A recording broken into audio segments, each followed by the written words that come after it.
ವಾಣಿಜ್ಯ ತೆರಿಗೆ ಇಲಾಖಾಧಿಕಾರಿಗಳು ಬೃಹತ್ ಕಾರ್ಯಾಚರಣೆ ನಡೆಸಿ ಬರೋಬ್ಬರಿ 2,384 ಕೋಟಿ ರೂಪಾಯಿ ನಕಲಿ ಐಟಿಸಿ ಪಡೆದಿದ್ದ ಜಾಲವನ್ನು ಪತ್ತೆ ಹಚ್ಚಿದ್ದಾರೆ.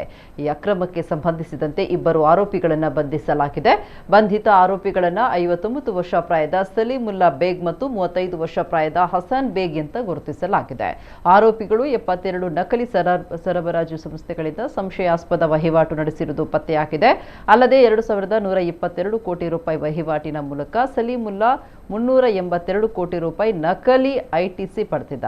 ಇದೇ ರೀತಿ 55 ಸಂಸ್ಥೆಗಳಿಂದ 212 ಕೋಟಿ ರೂಪಾಯಿ ವಹಿವಾಟಿನಿಂದ 35 ಕೋಟಿ ರೂಪಾಯಿ ಹಣವನ್ನು ಹಸೀನ್ ಪಡೆದಿದ್ದ ಅಂತ ತಿಳಿದು ಬಂದಿದೆ.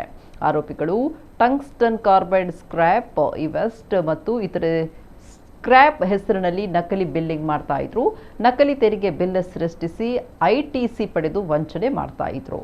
ಜಿಎಸ್ಟಿ ಕಾಯ್ದೆ ಅಡಿ ಆರೋಪಿಗಳನ್ನು ಬಂಧಿಸಿ ತನಿಖೆ ನಡೆಸಲಾಗ್ತಾ ಇದೆ.